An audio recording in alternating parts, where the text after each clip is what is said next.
ಹುಟ್ಟಿದರೆ ಕನ್ನಡ ನಾಡಲು ಹುಟ್ಟಬೇಕು. ನಮಸ್ಕಾರ, ಎಲ್ರಿಗೂ ಸ್ವಾಗತ ಮತ್ತೊಂದು ದೆವ್ವದ ಕಥೆಯೊಂದಿಗೆ. ಎಲ್ಲರೂ ಚೆನ್ನಾಗಿದ್ದೀರಾ ಅಂತ ಅಂದ್ಕೊಂಡಿದ್ದೀನಿ. ಕಥೆನ ಪೂರ್ತಿಯಾಗಿ ಕೇಳಿ, ಆಮೇಲೆ ವಿಡಿಯೋಗೆ ಲೈಕು, ಕಮೆಂಟು, ಶೇರ್ ಮಾಡಿ, ಹಾಗೆ ಚಾನಲ್ಗೆ ಸಬ್ಸ್ಕ್ರೈಬ್ ಕೂಡ ಮಾಡ್ಕೊಳ್ಳಿ. ಈ ಒಂದು ಕತೆ ಆ್ಯಕ್ಚುಲಿ ಆಗಿರೋದು ಬಂದ್ಬಿಟ್ಟು ಲೋಕಿಕೆರೆ, ದಾವಣಗೆರೆ. ಈ ಒಂದು ಊರಲ್ಲಿ ಆಗಿರುವಂಥದ್ದು. ದಾವಣಗೆರೆಯಲ್ಲಿ ಒಂದು ಚಿಕ್ಕ ಊರು. ಆ ಕಡೆ ಯಾರಾದರೂ ಇದ್ದೀರಾ ಅಂತಂದರೆ ಈ ಒಂದು ಲೋಕಿಕೆರೆ ಬಗ್ಗೆ ಸ್ವಲ್ಪ ಕಾಮೆಂಟ್ ಮಾಡಿ ನಮಗೆ ತಿಳಿಸ್ಕೊಡಿ. ಯಾಕೆಂತಂದರೆ ಈ ಒಂದು ಊರಲ್ಲಿ ತುಂಬಾ ವಿಚಿತ್ರ ಘಟನೆಗಳು ಆಗ್ತಿದೆ ಅಂತ ನಮಗೆ ತಿಳಿಸ್ಕೊಟ್ಟಿರೋರು ಬಂದ್ಬಿಟ್ಟು ಅಭಿಷೇಕ್ ಅಂತ ಹೇಳಿ. ಅಭಿಷೇಕ್ ಮೂಲತಃ ಆ ಒಂದು ಊರಿನವರೇ, ಈ ಒಂದು ಲೋಕಿಕೆರೆ ಅಂತ ಹೇಳಿದ್ನಲ್ಲ, ಸೊ ಅದೇ ಒಂದು ಊರಿನವರೇ. ಇವ್ರು ಹೇಳಿರೋ ಪ್ರಕಾರ ನನಗೆ ಕೆಲವೊಂದು ಘಟನೆಗಳು ಅಲ್ಲಿ ಈಗ ತುಂಬಾ ಆಗ್ತಿದೆ ಅಂತ ಹೇಳಿ ತಿಳಿಸ್ಕೊಟ್ಟಿರೋ ಅಂಥದ್ದು. ಅದು ನಿಜನ ಸುಳ್ಳ ಅಂತ ಹೇಳಿ ಗೊತ್ತಿಲ್ಲ. ಆ ಊರಿನಲ್ಲಿ ಯಾರಾದರೂ ಇದ್ದೀರಾ ಅಂತ ಹೇಳಿದ್ರೆ ನನಗೆ ಸ್ವಲ್ಪ ಕಾಮೆಂಟ್ಸ್ ಮುಖಾಂತರ ತಿಳಿಸ್ಕೊಡ್ಬೋದು. ಈಗ ಅವರು ಹೇಳಿರೋಂಥ ಘಟನೆನ ನಾನು ನಿಮಗೆ ತಿಳಿಸ್ಕೊಡ್ತಾ ಹೋಗ್ತೀನಿ. ಆದರೆ ಈ ಒಂದು ಘಟನೆಗಳನ್ನ ಕೇಳ್ತು ಅಂತಂದರೆ ನನಗೆ ಒಂದು ಸ್ವಲ್ಪ ಥ್ರಿಲ್ ಕೂಡ ಫೀಲ್ ಆಯಿತು. ಹಾಗೆ ಇದು ಆಗಿರ್ಬೋದಾ ಅಥವಾ ಸುಳ್ಳ ಅಂತ ಕೂಡ ಅನ್ನಿಸ್ತು. 50-50 ಮೈಂಡ್ ಸೆಟ್ ಅಂತಲೇ ಅನ್ನಿಸ್ತು ನನಗೆ. ಆದರೂ ಒಂದ್ಸಲಿ ಘಟನೆನ ತಿಳಿಸ್ಕೊಡ್ತೀನಿ. ನಿಮ್ಮ ಅನಿಸಿಕೆನ ಕಾಮೆಂಟ್ ಮಾಡಿ, ಆಮೇಲೆ ಆ ಒಂದು ಊರಿನ ಬಗ್ಗೆ ಕೂಡ ಸ್ವಲ್ಪ ಕಾಮೆಂಟ್ ಮಾಡಿ ತಿಳಿಸ್ಕೊಡಿ. ಇವರು ಮೂಲತಃ ಲೋಕಿಕೆರೆ, ಈ ಒಂದು ಊರಿನವರೇ, ಅಭಿಷೇಕ್ ಎಂಬುವವರು. ಸೊ ಇವರು ಆ ಒಂದು ಊರಿನಲ್ಲಿ ಆದಂತಹ ಒಂದು ಘಟನೆನ ತಿಳಿಸ್ಕೊಟ್ಟಿರೋ ಅಂಥದ್ದು. ಹೀಗೆ ಆ ಒಂದು ಲೋಕಿಕೆರೆಯಲ್ಲಿ ಈ ಒಂದು ಅಭಿಷೇಕ್ ಮತ್ತು ಅವರ ಸ್ನೇಹಿತರು ಎಲ್ಲರೂ ಒಟ್ಟಿಗೆ ಸೇರಿ ಒಂದು ಕಡೆ ಗ್ರೌಂಡ್ನಲ್ಲಿ ಕೂತ್ಕೊಂಡು ಆ ಒಂದು ಮಾತುಕತೆನ ಮಾತಾಡ್ತಿರೋ ಅಂಥದ್ದು. ಅಂದರೆ ಯಾವ ಥರ ಮಾತಾಡ್ಕೊತಾರೆ ಅಂತಂದರೆ ನಿಮ್ಗೆಲ್ರಿಗೂ ಗೊತ್ತೇ ಇರುತ್ತೆ.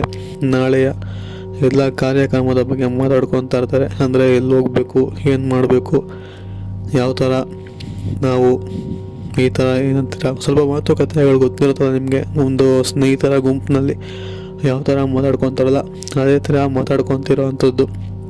ಈ ಒಂದು ಮಾತಾಡ್ಕೊಳ್ಳೋ ಸನ್ನಿವೇಶದಲ್ಲಿ ಈ ಹಿಂದೆ ಆ ಊರಿನಲ್ಲೇ ಆ ಒಂದು ವ್ಯಕ್ತಿನ ಇವರು ಯಾರೂ ಕೂಡ ನೋಡಿರೋದಿಲ್ಲ. ಒಂದು ಹೊಸ ವ್ಯಕ್ತಿ, ಸರಿಸುಮಾರು ಒಂದು 22-25 ಏಜ್ ಇರ್ಬೋದೇನೋ ಅಷ್ಟು. ಈ ಒಂದು ಏಜ್ನ ಒಂದು ವ್ಯಕ್ತಿ, ಅಂದರೆ ಹುಡುಗ, ನೀಟಾಗಿ ಬಟ್ಟೆ ಹಾಕ್ಕೊಂಡು ಅವ್ರು ಕೂತ್ಕೊಂಡು ಮಾತಾಡ್ತಿದ್ರಲ್ಲ ಸ್ನೇಹಿತರೆಲ್ಲರಿಗೂ ಕೂಡ, ಆ ಒಂದು ಜಾಗಕ್ಕೆ ಈ ಒಂದು ವ್ಯಕ್ತಿ ಬಂದು ಮಾತಾಡೋದಕ್ಕೆ ಶುರು ಮಾಡ್ತಾನೆ. ಅದಾದಮೇಲೆ ಅಭಿಷೇಕ್ ಮತ್ತು ಅವರ ಗೆಳೆಯರಿಗೆ ಸ್ವಲ್ಪ ವಿಚಿತ್ರ ಅನಿಸುತ್ತೆ. ಈ ಒಂದು ವ್ಯಕ್ತಿನ ನಾನು ಈ ಹಿಂದೆ ನೋಡೇ ಇಲ್ಲ, ನೀವ್ಯಾರು, ಎಲ್ಲಿ ಯಾಕೆ ಬಂದಿದ್ದೀರಾ ಅಂತ ಹೇಳಿ ಮಾತಾಡೋದಕ್ಕೆ ಶುರು ಮಾಡ್ತಾರೆ. ಅದಾದಮೇಲೆ ಈ ಒಂದು ಹೊಸ ವ್ಯಕ್ತಿ ಕೂಡ ಮಾತಾಡೋದಕ್ಕೆ ಶುರು ಮಾಡ್ತಾನೆ. ಮಾತಾಡ್ತಾ ಏನಂತಾರಲ್ಲ, ಆ ಒಂದು ಹೊಸ ವ್ಯಕ್ತಿ ಹೆಸರೇನಿದೆಯಲ್ಲ, ಅವನು ಸ್ವಲ್ಪ ಹಳೆ ಕಾಲದ ಹೆಸರನ್ನ ಹೇಳ್ತಾನೆ. ಅಂದರೆ ಅವನ ಹೆಸರು ನವಿಲುಗುಡ್ಡ ರಂಗಪ್ಪ ಅಂತ ಹೇಳಿ ಅವನ ಹೆಸರನ್ನ ಅವನು ಆ ಎಲ್ಲ ವ್ಯಕ್ತಿಗಳಿಗೆ ತಿಳಿಸ್ಕೊಡ್ತಾರೆ. ಅಂದರೆ ಅಭಿಷೇಕ್ ಮತ್ತು ಅವರ ಸ್ನೇಹಿತರಿಗೆ ಹೇಳ್ತಾನೆ. ಈ ಒಂದು ಹೆಸರನ್ನ ಕೇಳಿ ಸ್ವಲ್ಪ ಅವರಿಗೆ ವಿಚಿತ್ರ ಅನಿಸುತ್ತೆ. ಏನು, ನವಿಲುಗುಡ್ಡ ರಂಗಪ್ಪನ, ಇದ್ಯಾವ ಹೆಸರು, ಈ ಥರ ಇದೆಯಲ್ಲ ಅಂತ ಹೇಳಿ, ನಮಗೆ ಆಗಬೇಕು ಅಂತ ಹೇಳಿ, ನಿಮಗಿಲ್ಲಿ ಏನಾಗಬೇಕು, ಯಾರನ್ನ ಮೀಟ್ ಮಾಡೋದಕ್ಕೆ ಬಂದಿದ್ದೀರಾ ಅಂತ ಹೇಳಿ ಕೇಳೋದಕ್ಕೆ ಶುರು ಮಾಡ್ತಾರೆ. ಅದಾದಮೇಲೆ ಆ ಒಂದು ವ್ಯಕ್ತಿ ಏನಿದಲ್ಲ, ನನಗೆ ಈ ಒಂದು ಊರಲ್ಲಿ ಯಾರೂ ಕೂಡ ಗೊತ್ತಿಲ್ಲ, ಆದರೆ ಈ ಊರು ನಂದು ಅಂತ ಹೇಳಿ ಮಾತಾಡ್ತಾನೆ. ಇದನ್ನು ಕೇಳಿದಂಥ ಅವರು ಸ್ವಲ್ಪ ವಿಚಿತ್ರ ಅನ್ನಿಸ್ತಾರೆ. ಯಾರೋ ತಮಾಷೆ ಮಾಡ್ತಿರ್ಬೇಕು, ತಲೆ ಸರಿ ಇಲ್ಲ ಇವನಿಗೆ ಅಂತ ಹೇಳಿ ಅಂದ್ಕೊಂಡು ನಂತರ ಆ ಒಂದು ಅಭಿಷೇಕ್ ಮತ್ತು ಅವರ ಸ್ನೇಹಿತರು ಆ ಒಂದು ಹೊಸ ವ್ಯಕ್ತಿ ಬಿಟ್ಟು ಹೋಗ್ತಾರೆ ಎಲ್ಲರೂ ಕೂಡ.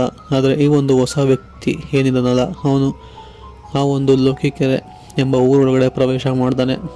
ಆದರೆ ಇವರು ನೋಡಿದಾಗ ಆ ಒಂದು ವ್ಯಕ್ತಿ ಯಾವ ಬಟ್ಟೆಯಲ್ಲಿ ಇರ್ತಾನಲ್ಲ, ಆ ಒಂದು ಬಟ್ಟೆ ಬದಲಾಗಿ ಅವನು ಊರಿಗೆ ಎಂಟ್ರಿ ಕೊಡ್ಬೇಕಾದ್ರೆ ಅವನ ಬಟ್ಟೆ ಒಂಥರ ಹಳೇ ಕಾಲದವ್ರ ಥರ, ಅಂದರೆ ಹಳೇ ಕಾಲದ ಸೈನಿಕರು ಹಾಕೊತಾರಲ್ಲ ಆ ಬಟ್ಟೆ, ಆ ಥರ ಬಟ್ಟೆ, ತಲೆಗೊಂದು ಪೇಟ ಹಾಕ್ಕೊಂಡು ಊರಿಗೆ ಎಂಟ್ರಿ ಕೊಡೋ ಥರ ಇವ್ರಿಗೆ ಕಾಣಿಸುತ್ತೆ.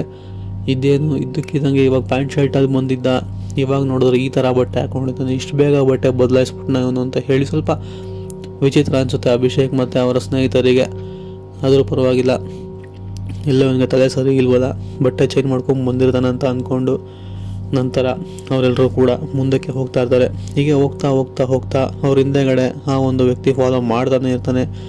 ಆದರೆ ಅವನು 22ರಿಂದ 25 ವಯಸ್ಸು ಅಂತ ಹೇಳಿದ್ನಲ್ಲ, ಆ ಒಂದು ವಯಸ್ಸೇನಿದೆಯಲ್ಲ ಹೋಗ್ತಾ ಹೋಗ್ತಾ ಹೋಗ್ತಾ ಹೋಗ್ತಾ ಅವನು ತುಂಬಾ ವಯಸ್ಸಾಗಿರೋ ರೀತಿಯಲ್ಲಿ ಕಾಣಿಸೋದಕ್ಕೆ ಶುರು ಆಗ್ತಾನೆ. ಅಂದರೆ ಒಂದು 65 ವರ್ಷದ ಮೇಲಾಗಿದೆಯೇನೋ ಅನ್ನೋ ಥರ ಫೀಲ್ ಕೊಡೋದಕ್ಕೆ ಶುರು ಮಾಡ್ತಾನೆ. ಸೊ ಇದನ್ನು ಗಮನಿಸಂತ ಅವರಿಗೆ ಸ್ವಲ್ಪ ವಿಚಿತ್ರ ಅನಿಸುತ್ತೆ. ಅದಾದಮೇಲೆ ಊರಿನವ್ರನ್ನ, ಅಂದರೆ ಆ ಒಂದು ಬೀದಿಯವ್ರನ್ನ ಕರೆದು ಆ ಒಂದು ವ್ಯಕ್ತಿನ ತೋರಿಸ್ತಾರೆ. ಇವ್ರದ್ದು ನಾವು ಅಲ್ಲಿ ನೋಡಿದಾಗ ಒಂದು 20ರಿಂದ 25 ವಯಸ್ಸಿರ್ಬೋದೇನೋ ವ್ಯಕ್ತಿ. ಒಂದು ಸ್ವಲ್ಪ ಶರ್ಟ್ ಪ್ಯಾಂಟ್ನ ಹಾಕೊಂಡು ಡೀಸೆಂಟಾಗೆ ಬಂದಿದ್ದರು. ಆದರೆ ಇವಾಗ ನೋಡಿದ್ರೆ ಒಳ್ಳೆ ವಯಸ್ಸಾದವ್ರ ಥರ ಇದ್ದಾರೆ. ಬಟ್ಟೆ ಕೂಡ ಬದಲಾಗೋಗಿದೆ. ಏನು ಈ ಥರ ಎಲ್ಲ ಆಗ್ತಿದ್ದಿಲ್ಲ ಅಂತ ಹೇಳಿ ಆ ಒಂದು ಬೀದಿಯವ್ರ ಹತ್ರ ಮಾತಾಡೋದಕ್ಕೆ ಶುರು ಮಾಡ್ತಾರೆ. ಈ ಒಂದು ಸ್ನೇಹಿತರೆಲ್ಲರೂ ಕೂಡ ನೋಡಿರೋದ್ರಿಂದ ಇದನ್ನು ಕೇಳಿದಂಥ ಬೀದಿಯವರು, ನೀನು ನಮಗೆ ಸ್ವಲ್ಪ ಎದುರಿಸ್ಬೇಕು ಅಂತ ಏನಾದರೂ ಅಂದ್ಕೊಂಡಿದ್ಯಾ? ಅದು ಯಾರಿದ್ದಾರೆ ನಿನಗೆ? ನಮಗೇನು ಕಾಣಿಸ್ತಾನೆಲ್ಲ, ನಿಮ್ಗೆ ಮಾತ್ರ ಕಾಣಿಸ್ತಿದ್ದಾರೆ ಅಂತ ತಮಾಷೆ ಮಾಡ್ತಾಯಿದ್ದೀರ ನಮ್ಮ ಹತ್ರ ಬಂದು ಅಂತ ಇವ್ರಿಗೆ ಗದ್ರು ಅಂಥದ್ದು. ಸೊ ಇದು ಅವ್ರಿಗೆ ವಿಚಿತ್ರ ಅನ್ಸೋದು. ಅಂದರೆ ಈ ಒಂದು ವ್ಯಕ್ತಿ ನಮ್ಮ ಕಣ್ಣಿಗೆ ಕಾಣಿಸ್ಕೊತಾ ಇದ್ದಾನೆ, ಅಥವಾ ಇವ್ರು ಯಾರ ಕಣ್ಣಿಗೂ ಕಾಣಿಸ್ಕೊತಾ ಇಲ್ವಲ್ಲ, ಇದು ಹೆಂಗೆ ಸಾಧ್ಯ ಅಂತ ಹೇಳಿ ಆ ಒಂದು ಅಭಿಷೇಕ್ ಮತ್ತು ಅವರ ಸ್ನೇಹಿತರು ಸ್ವಲ್ಪ ಗೊಂದಲ ಮಾಡಿ ಕೊನೆಗೆ ಅವರು ಕೂಡ ಈ ಒಂದು ವಿಷಯದ ಬಗ್ಗೆ ತಮ್ಮ ಮನೆಗಳಿಗೆ ಹೋಗಿ ಯೋಚನೆ ಮಾಡ್ತಾರೆ. ಅವ್ರು ಬರೀ ನಮ್ಮ ಕಣ್ಣಿಗೆ ಮಾತ್ರ ಕಾಣಿಸ್ಕೊಂಡ್ರು, ಆದರೆ ಊರಿನವ್ರ ಕಣ್ಣಿಗೆ ಕಾಣಿಸ್ಕೊಳ್ಳಿಲ್ವಲ್ಲ, ಇದು ಹೆಂಗೆ ಅಂತ ಹೇಳಿ ಸ್ವಲ್ಪ ವಿಚಾರ ಮಾಡೋದಕ್ಕೆ ಶುರು ಮಾಡ್ತಾರೆ. ಆಮೇಲೆ ಬೆಳಗ್ಗೆ ಎದ್ದು ಪುನಃ ಅವ್ರು ಹೋಗಿರೋ ಜಾಗ, ಅದೇ ಜಾಗಕ್ಕೆ ಹೋಗಿ ನಿಂತ್ಕೊತಾರೆ. ಬಟ್ ಅಲ್ಲಿ ಆ ಒಂದು ವ್ಯಕ್ತಿ ಏನಿದ್ದಾನಲ್ಲ ಅವನು ಇರೋದೇ ಇಲ್ಲ ಆ ಒಂದು ಊರಲ್ಲಿ. ಸೊ ಇದು ಆ ಒಂದು ಅಭಿಷೇಕ್ ಮತ್ತು ಅವರ ಸ್ನೇಹಿತರ ಜೀವನದಲ್ಲಿ ಆದಂತಹ ಘಟನೆ. ಈ ಒಂದು ಕಥೆನ ಕೇಳಿದ್ರೆ ನನಗೆ ಯಾಕೋ ನಿಜ ಅಂತ ಅನ್ನಿಸ್ತಿಲ್ಲ, ಬಟ್ ಏನೋ ಕಂಟೆಂಟ್ನ ಕೊಟ್ಟಿದ್ದಾರೆ. ನಾನು ಕೂಡ ನಿಮಗೆ ಹೇಳಿದ್ದೀನಿ. ನಿಮ್ಗೇನಾದರೂ ಥ್ರಿಲ್ ಫೀಲ್ ಆಯಿತಾ, ಅಥವಾ ಆ ಊರಿನವ್ರು ಇದ್ದೀರಾ, ಅಥವಾ ದಾವಣಗೆರೆ ಸುತ್ತಮುತ್ತ ಇದ್ದೀರಾ ಅಂತಂದರೆ ಸ್ವಲ್ಪ ಕಾಮೆಂಟ್ ಮಾಡಿ ತಿಳಿಸ್ಕೊಡಿ. Take care, good bye friends.